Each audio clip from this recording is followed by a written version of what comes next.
Oi, gente. Hoje eu vou continuar as gravações das aventuras de Pinóquio. Hoje eu vou ler as aventuras de Pinóquio, né? O capítulo 3 e o 4. O autor, como acho que algumas pessoas já sabem, é Carlo Collodi.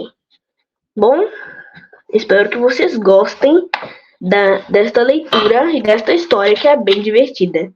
Vamos começar? Primeiras travessuras do boneco. A casa de Gepeto era um cubículo térreo que recebia a luz de um vão de escada. A mobília não podia ser mais simples. Uma cadeira meio partida, uma cama desconjuntada e uma mesinha toda carunchosa.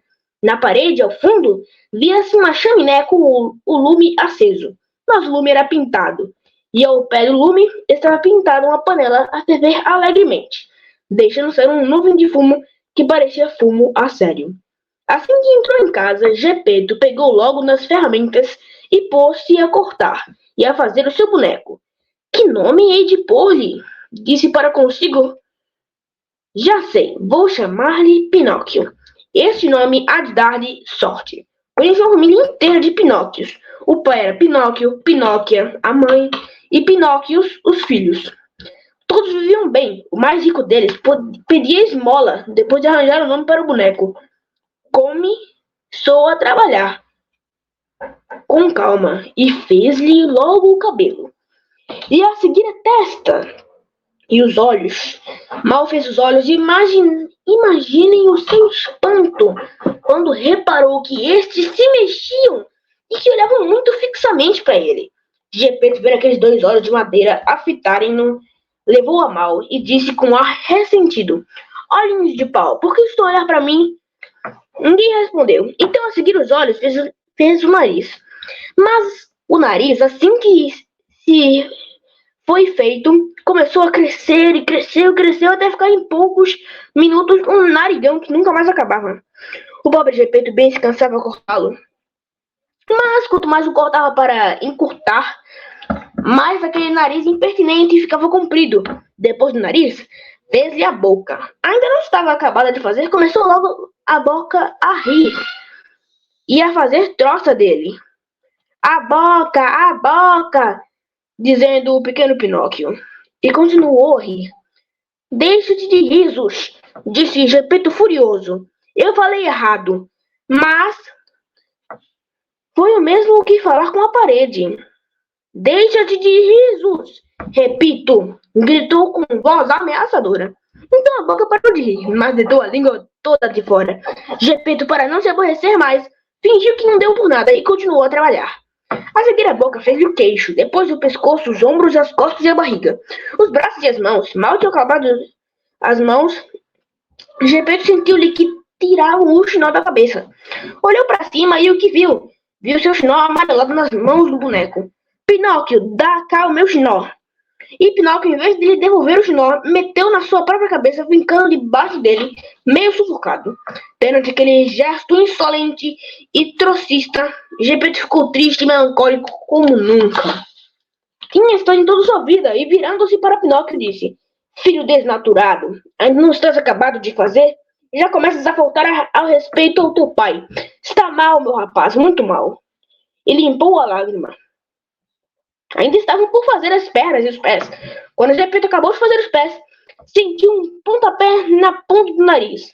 Bem eu mereço, disse então para consigo. Devia ter pensado nisso antes, agora é tarde. Depois ele pegou no boneco ao colo e pô-lo no chão, no soalho da casa, para fazer andar. Pinóquio tinha as pernas dormentes, não sabia mexê-las. E Gepeto levou-o pela mão para o ensinar a dar os primeiros passos. Quando começou a sentir as pernas, Pinóquio pôs-se a andar sozinho e a correr pela casa toda, até que, enfiando-se pela porta, saltou para a rua e desatou a fugir. O pobre Gepeto a correr atrás dele sem conseguir apanhá-lo, porque aquele patife do Pinóquio ia aos saltos como uma lebre e batendo aos pés da madeira na pequena lebrezinha que corria ao seu lado. Fazia uma barulheira que nem 20 pares de tamancos de japoneses Agarrem-no! Agarrem-no! Gritava Gepeto, mas as pessoas que estavam na rua, ao verem o boneco de madeira a correr, que nem um cavalo, para ver, tão encantadas, as meninas que olhavam para ele começaram a rir, e até as meninas do outro lado da rua continuavam a rir.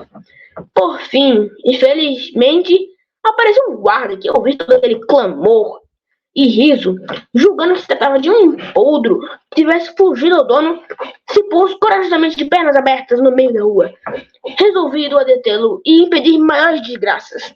Mas Pinóquio, quando viu ao longe o guarda barricar a rua toda, pensou em escapar de surpresa por entre as pernas, mas falhou. O guarda, sem se mexer, agarrou-o delicadamente pelo nariz. Era um narigão desconforme, que parecia feito de propósito para ser agarrado pelos guardas, e entregou-o às mãos de Gepeto, o qual, a título de correção, quis dar-lhe logo um bom puxão de orelhas. Mas imagine como ficou quando, ao procurar as orelhas, não conseguiu dar com elas. Sabem por quê? Porque na pressa de esculpi-lo, se tem esquecido de lhes fazer. Então agarrou-o pela gola do casaco e, enquanto o levava para casa, disse-lhe, abanando ameaçadoramente a cabeça: "Vamos para casa. Quando chegarmos, pode ter a certeza de que iremos ajustar as contas."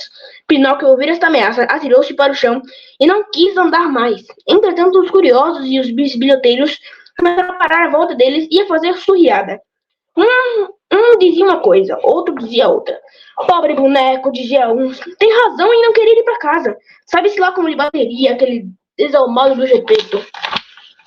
E outros acrescentavam maliciosamente: "Aquele Gepeto parece um cavalheiro, mas é um verdadeiro tirano com os pequeninos. Se lhe deixarem aquele pobre boneco nas mãos, é muito capaz de fazer bocados." Em resumo, tanto disseram e tanto fizeram, que o guarda pôs Pinóquio em liberdade e levou-o para a prisão. O pobre coitado do Gepeto, o qual, não tendo palavras para se defender, chorava como um bezerrinho, e enquanto ia para a cadeia, gaguejava entre soluços: "Maldito filho! E pensar que penei tanto para fazer dele um boneco bem feito. Mas já não há remédio. Devia ter pensado nisso antes." O que aconteceu a seguir é uma história que nem se acredita, e vou contá-la nos capítulos seguintes. A história de Pinóquio com o grilo falante, onde se vê que os rapazes maus não gostam de ser repreendidos por quem sabe mais do que eles. Bom, agora nós finalizamos esse capítulo. Espero que vocês tenham gostado. Agora vamos ler o próximo capítulo. E já sei que vocês com certeza sabem qual é o próximo capítulo. É o capítulo 4.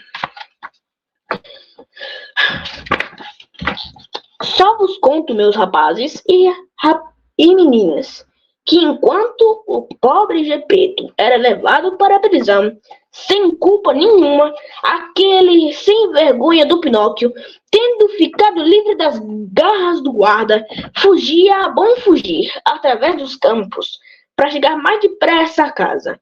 E naquela fúria de correr, saltava altíssimos valados, sabes de silvas e fossos cheios de água, tal como faria um cabrito, uma lebre perseguida pelos caçadores. Ao chegar em casa, deu com a porta da rua encostada, empurrou-a, entrou e assim que correu, o ferrolho sentou-se no chão, dando um grande suspiro de alegria. Mas aquela alegria durou pouco, porque ouviu na casa alguém fazer cri, cri, cri. "Quem me chama?" disse Pinóquio, todo assustado. "Sou eu." Pinóquio virou-se e viu um grande grilo que subia lentamente pela parede. "Diz-me lá, grilo, quem és tu?" "Eu sou o grilo falante e moro nesta casa há mais de 100 anos. Mas hoje esta casa é minha", disse o boneco. "E se quiseres fazer-me um grande favor, vai-te já embora sem olhares para trás." "Eu daqui não saio", respondeu o grilo, sem te dizer primeiro uma grande verdade. "Diz lá e diz logo. Ai dos rapazes que se revoltam contra os pais e que abandonam teimosamente a casa paterna. Nunca terão felicidade neste mundo, e mais tarde ou mais cedo hão de se arrepender amargamente. Canta à vontade, meu caro grilo, como bem te apetecer, mas eu sei que amanhã de manhã me vou embora daqui, porque se cá ficar vai acontecer-me o que acontece a todos os outros rapazes.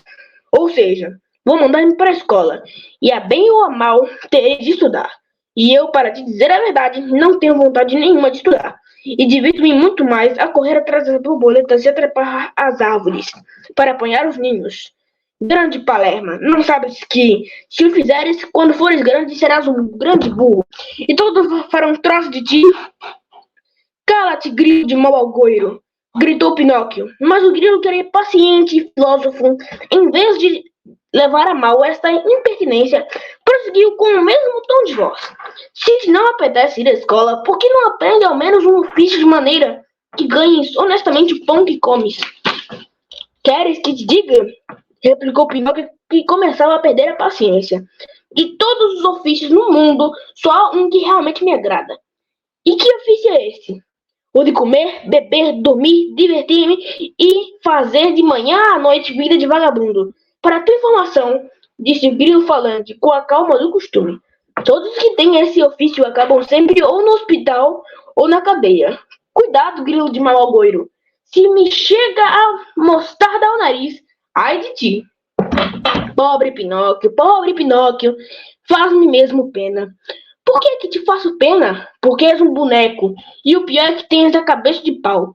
Ao ouvir essas palavras, Pinóquio saltou furioso e, agarrando um martelo de madeira da bancada, atirou ao grilo falante. Talvez nem quisesse apanhá-lo, mas infelizmente bateu-lhe mesmo na cabeça, de modo que o pobre grilo teve tempo, mal teve tempo de fazer cri-cri-cri e ficou ali esborrachado contra a parede. Assim nós terminamos o capítulo 3 e 4, né? Espero que vocês tenham gostado e até a próxima, gente. Valeu por terem a paciência de escutar essa gravação bem longa. Até mais de novo.